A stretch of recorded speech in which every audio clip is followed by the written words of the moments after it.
pleasure to have each of you with us. Thank you so much for taking time out of your very busy day to join us for one of the 25 breakouts as the Open to Hope seminar begins today. I hope you all were able to just check out Dr. Druck and his keynote address. We're very much looking forward to the rest of today's speakers, and we're very honored to be among a group of amazing professionals. My name is Sarah. I have been with the Tuesdays Children team since 2006. I have actually spent my career mostly in the mentoring field, and I stepped away from Tuesdays Children for a little while to run a national military nonprofit as their executive director, and I found my way back to Tuesdays Children because being a part of a organization that centers our work around resiliency is exactly where I feel at home. I live actually right outside of New York City in a town called Suffolk, New York, with my 2 kids, my husband, my dog, and a guinea pig. And I am thrilled to be here, not only for the opportunity to talk to each of you today, but to know that these are the recordings that people will be able to access for a very long time to come, and we hope that we are a resource for you on your post-loss journey. I am excited to be joined here with my colleagues today, Kathy Murphy, Liz Zirkle, Eileen Lynch, and joining us as our amazing tech supporter is Jillian. Just want to take a second and let you know that our workshop today is going to have 2 components. One will be an overview of the work of Tuesdays Children, and the second part will be an introduction to our transformative, life-changing program, Creative Insight, and a taste of that experience. We just want to take a moment and introduce the other colleagues, and we'll get started. Kathy, please. Thank you, Sarah. I am Kathy Murphy. I am the Senior Program Director at Tuesdays Children. I joined Tuesdays Children in early 2003 as the Manager of Teen Programming. I was raised in Manhasset, Long Island, a commuter town to New York City, a town that was heavily impacted by 9/11, as evidenced by the many, many cars that sat in the train station parking lot for months and months. I graduated from Providence College with a BA in social work. I worked in a hospital setting until 1992, when I became a widow with 3 very young children, a 6-year-old, 4-year-old, and a 5-month-old. It was at that point that I decided to switch careers and head to Lehman Brothers, a well-respected Wall Street firm. I eventually began dating my current husband, who also worked in the finance industry.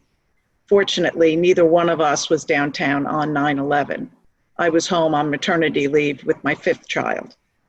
So between Tom and I, we lost 28 friends and colleagues. And it is in their memory of these friends that I was drawn to the mission and passion of Tuesdays Children. I felt a really strong connection. I felt needed, and the work was important. Today, I feel even more passionate and committed and proud of our work and our many accomplishments at Tuesdays Children. Thank you. Hi, I am Liz Zirkle. I am the Director of the Military Initiative here in Tuesdays Children. I am not in New York. I am actually in Jacksonville Beach, Florida, and it is an absolute pleasure to be here today.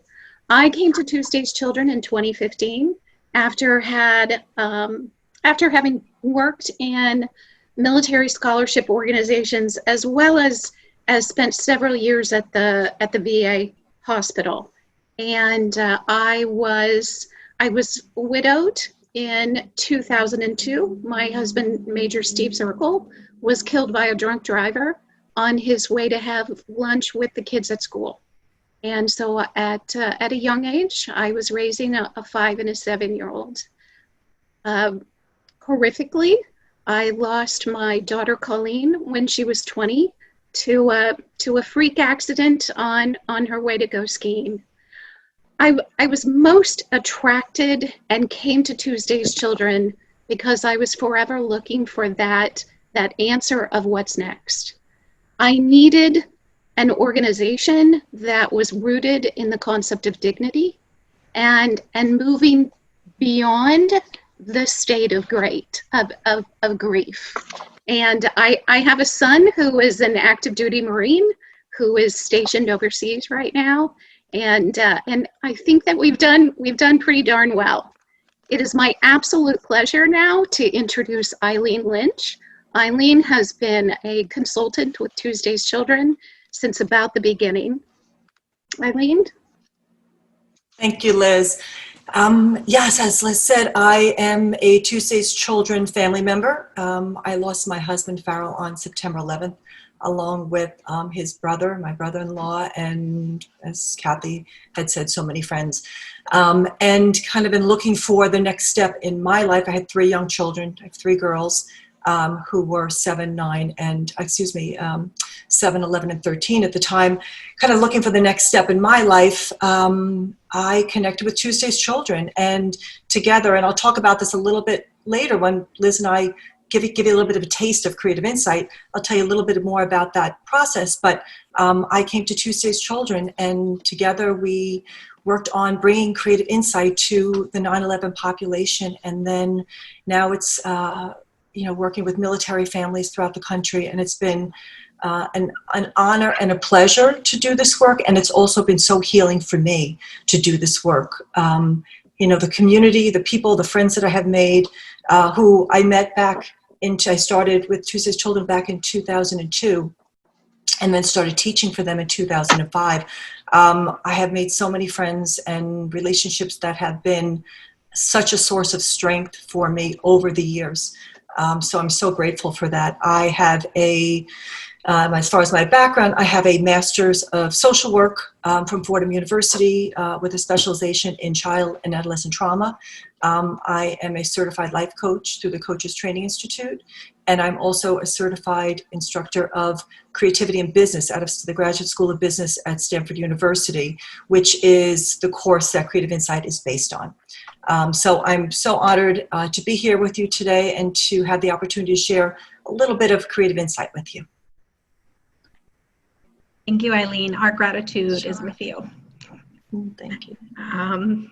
We just want to also share our gratitude for Dr. Heidi Horsley, for Dr. Gloria Horsley, for for Heather Horsley as well, for the entire Open to Hope Foundation team. It's an amazing list of colleagues that were joined here today, from Michelle Neff-Fernandez to Dr. Druck, and of course David Kessler, all of which we've worked with before, and look forward to continuing these many valuable partnerships in this world that we all are in together. If you would just bear with us for a minute, we're going to show a quick video about the work of Tuesday's Children, and then we're going to get started. Thank you so much. When the Twin Towers fell on September 11th, scores of first responders rushed to the scene of the devastation, propelled by the need to help any way they could. All across our country, in different towns and cities, a different kind of first responder was emerging. Individuals for whom responding meant walking into the nearest recruiter's office and enlisting in the military to help protect our nation and its freedoms. Tuesday's Children feels a responsibility towards these heroes and to all military families who've lost a loved one. And working with the 9/11 community all these years has taught us how to help families find a path toward long-term healing. A look at the numbers underscores how much Gold Star families, these families of the fallen, need our help. There have been more than 20,000 military deaths since 2001, leaving many thousands of widows, and some 60% of children who lost an active duty military parent are under the age of 12. A large percentage of veterans returning from the war in Iraq and the war in Afghanistan have post-traumatic stress disorder, and as they struggle with reconciling all the things they were exposed to, their families suffer and struggle to find their footing too. Perhaps most shockingly, there are 22 military suicides per day as a result of PTSD and depression. Half of these suicides, 11 per day, are from post-9/11 service. I think it was significant in that 9/11 was the impetus for these people to join the military. And so that's why we think it's really important to connect all our work with not only the 9/11 children as they're growing older, but with the military kids. So Tuesday's Children responded with offering long-term support. While there are a lot of grief programs that are offered to the spouses and to the children, After you take part in a grief program, you want to know what's next. Tuesday's Children is the only organization offering post-grief resources. So Victor was deployed 3 times in combat, twice to Iraq and once to Operation Enduring Freedom in Afghanistan. I never thought that Victor would be somebody who would no longer be here. He was a survivor. He didn't come home from war with an obvious scar. After Victor passed away in 2015, I was looking to connect with different organizations and was missing a sense of community that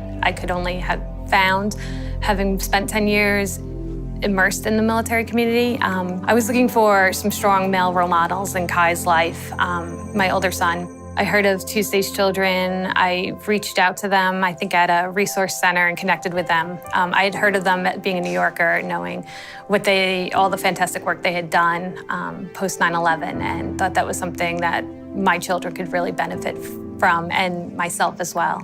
And I really thought connecting him with a mentor would really benefit him. And they explained to me that it was a long-term match. One of the ways Tuesday's Children helps families of the fallen is through our youth mentorship efforts. Here, children anywhere from 6 to 18 are paired with thoughtfully recruited mentors, many of whom have lived through traumatic loss themselves. My dad passed away when I was about 25 years old, and just started to become a man myself. And I had 3 younger brothers that I, had to take care of for a while. My mom was pretty shot after that. That was tough, and I knew what it was like not to have a father figure around. Twice a month, we'd like to get together for at least 3, 4, 5 hours. I look forward to spending some time with him. I see this as a long-term relationship. Saw firsthand, because of family and friends that are all New York City firemen, policemen, the effects of terrorism had on the family. So it's something that I've always wanted to do. Now that my family's grown and out of the house and whatnot, I have the time to give it 100%. Kai's big thing is he really wanted to go fishing. He's been bound and determined to go fishing. So as soon as he got his mentor, he said, "Can we go fishing?" So they went out, and Kai caught a couple fish. What I would expect or hope for Kai's future is for him to be happy, and the rest will take care of itself, I think. Just lead him in the right way. Joining the Tuesday's Children team and being director of the mentoring program meant that I was able to put volunteers in the lives of children when they needed the most, putting them at this pivot point where they could celebrate the children's triumphs and really meet them where they are and walk shoulder to shoulder with them as they were supporting them through their post-loss journey.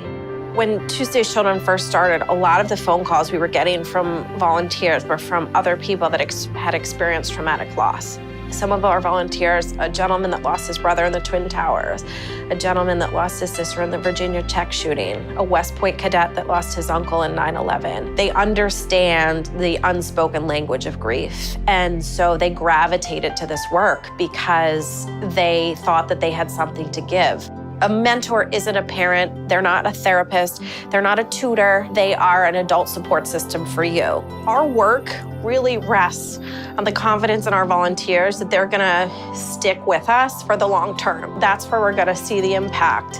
They're gonna build trust, they're gonna walk through the stages of a match, if you can even call it such, because friendships don't have stages, but they certainly have opportunities for, again, triumph and challenges.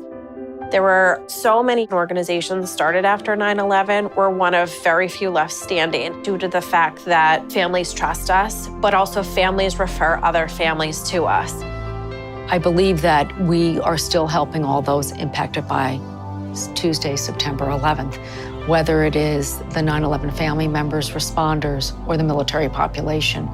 All those people have been impacted by the events of Tuesday, September 11th. Our mission has grown out of need to help also communities impacted by mass violence and terrorism. I think the distinction is in the long-term support. So we are not about being there for you while you're grieving.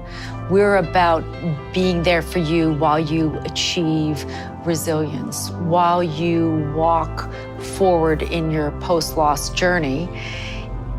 That will be there for you. And if secondary losses happen, we are there as a community of understanding, because grieving and healing is a lifelong work. Your generous contributions through the years have helped ensure that Tuesday's Children can use its healing model to impact the lives of people who've experienced great loss. With your continued support, we're able to keep helping our families find a road toward recovery and resilience. Tuesday's Children, healing for today and tomorrow. Today we will be introducing you to Tuesday's Children's work in long-term healing. Throughout this presentation, you will be hearing from myself, Sarah, and Liz. First, a little background on our organization. Tuesday's Children provides a lifetime of healing for those who have been forever changed by terrorism and traumatic loss. Our initial service population was the 3,051 children who lost a parent and all families who lost a loved one on that day. We later expanded to include other populations, first responders of 9/11 and their families, global victims of terrorism, military, families of the fallen, and local communities experiencing traumatic loss. The devastating emotional impact of 9/11 fueled the creation of our organization. Tuesday's Children was really formed as a grassroots initiative. We were formed in Manhasset, Long Island, which was heavily impacted on 9/11. In order to understand the breadth of Tuesday's Children's response after 9/11 and the long-term needs that we continue to fill, it's important to understand the scope of the tragedy of September 11, 2001, and thereafter. Nearly 3,000 people from 90 different nations were lost. The average age of the 3,051 children that lost a parent that day was 8 years old. 40% of those families received no remains of their lost loved one. And we will talk a little bit later about ambiguous loss and how that has an effect on the lack of closure and further complicated grief. And if you think about where you were on September 11th, 2001, many of us remember where we were and what we were viewing. They estimate that 60% of Americans saw the attack live that day. More than 90,000 people responded to the rescue efforts that were happening afterwards. And because of the toxins that were at the World Trade Center site, Frisch Kills landfill, and the other surrounding recovery areas, many men and women, most of which volunteers, were very sick, some of which have passed from those illnesses. They now estimate that the number of those that have passed due to their time in the recovery efforts has now eclipsed the number of people that have died on September 11, 2001. Liz is going to talk a little bit more about our efforts to serve the families of the fallen, but it's important to remember that 3.7 million troops deployed after September 11th. Kathy will talk a little bit about the global incidents worldwide since September 11th, but we need to remember that the problem of terrorism and traumatic loss is not one that is going away. They have a widespread impact on our world, and we want to make sure that the lessons that Tuesday's Children has endured over almost 2 decades of service continue, and that we're able to be a resource for all those that are here today and for others that will come after us. Incidents of terrorism and traumatic loss have a profound emotional impact. The sudden and violent nature of the loss is unique and a defining characteristic of grief. The emotional and physical wounds can take longer and can be more complicated to heal. While there's no defined timeline of healing, anyone that's lost someone can tell you that. We recognize that there are common bonds formed in a lot of these situations. Things such as social isolation, fear of being forgotten, and disrupted family dynamics. The most prevalent emotional impacts we see after 9/11 and other mass-scale tragedies are trauma and grief. Here you see some of the types of trauma and grief prevalent in populations we serve and which inform the programs we offer. The response to a traumatic event varies significantly based on the individual prior to the experience of the event. Trauma doesn't define itself by the event, but is cumulative in a person's life. Ambiguous loss is something particularly prevalent in the 9/11 population, since 40% of 9/11 families received no remains. To this day, many family members have no tangible proof. In the context of the current COVID crisis, we have yet to see what types of long-term effects and grief will emerge, but we imagine there will be some complicated grief and ambiguous loss, as many of the families who lost loved ones to COVID have been unable to say goodbye to their loved ones or unable to hold funerals in the traditional sense. I'll never forget the day, I think it was around 2011, I was calling on one of our surviving spouses, as we normally did at Tuesday's Children. We checked in with our family members quite often. And this woman answered the phone and said, "Kathy, I can't believe you're calling me just now. I am just stunned. I just got off the phone with the medical examiner, and they have found a fragment of my husband." Now, this was the first time, those years later, that they had found something. She said, "I don't know what to do. I have told my children, who were, I think, 8 and 6 at the time that her husband died, that he was intact in the coffin, in the closed coffin, when they buried him." And she was really torn with, what does she do now that she has this information? So we talked for a long time. I'm doing mostly listening, and talked several times. And she was also in therapy, so she was getting guidance from her therapist. And in the end, she decided to leave the children as is, that they believed that he was intact and they had their closure. But she and her mother-in-law went to the gravesite themselves and buried the fragment at her husband's grave. So these types of stories, this is just one example, and we know many families who buried empty coffins or coffins with few possessions belonging to the victims, just to try to have some kind of ceremony for their kids and extended family.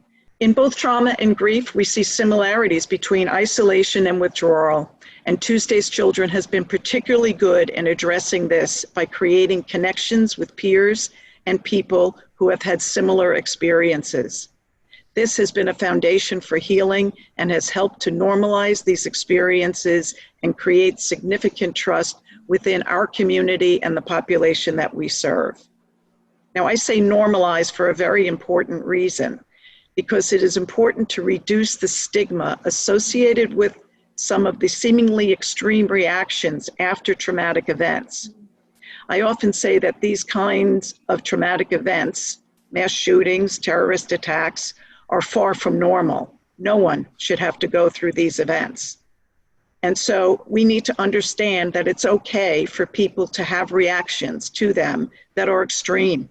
And we need to not be too quick to pathologize those reactions, because they measure up to the circumstances survivors and their families of victims are facing. To tell you a little bit about our approach, the Tuesday's Children way, it's very much centered around building trust and building community. We've learned with 9/11 and previous and now subsequent tragedies, people impacted by these traumatic events tend to isolate and not seek out traditional mental health resources. But programs like Tuesday's Children that build community and trust have had success in engaging these high needs populations.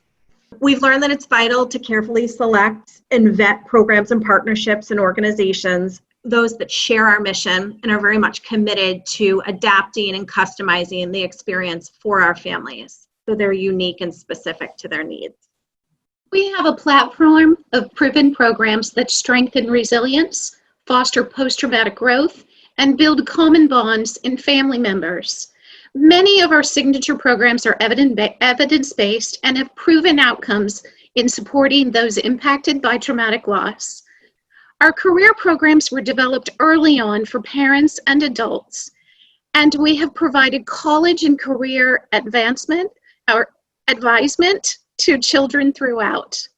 This has grown over the years into our Career Resource Center, as our youth population has aged. Our primary program that helps global victims of terrorism is Project Common Bond, which we started because the 9/11 teens wanted to reach out to others around the world who had been through something similar. And we have brought together more than 800 teenagers and young adults from 31 countries. Mass shootings are occurring every 9 out of 10 days in the United States, many of which are cited here, but sadly there are many, many more. We are sharing our lessons learned with both international and domestic communities impacted by mass tragedies. One example is in 2013, we helped to establish the Resiliency Center in Newtown, Connecticut after the Sandy Hook Elementary School shooting, and have been assisting newly formed resiliency centers across the country. Internationally, we share resources through conferences and panel discussions and connect with other leaders in victim support services. We have attended numerous international congresses for victims of terrorism and the Invictum Conference, among others. Last, we want to talk about what is currently the largest strategic deployment of our model, and that is to meet the needs of the military families of the fallen. As you saw in the video, these needs are great. Here we show how we are well positioned to meet the needs of military families of the fallen. We have identified gaps in services. Military families of the fallen are lacking long-term mentoring, career resources, and long-term programs specific to helping family members move to the other side of active grief and to answer the question, what's next? Here are some ways that you can help us with our mission. First, if you are a family member of one of our service populations, please call, email, find us on social media. You can see Karen, Sarah, and I each have our email addresses under our name. Send us an email, introduce yourself. Please reach out. We want to be with you. As a concerned citizen, please consider becoming a long-term youth mentor or a career mentor, or help us identify other mentors and other volunteers. We can't do this work without you, and it's our privilege to serve our family members.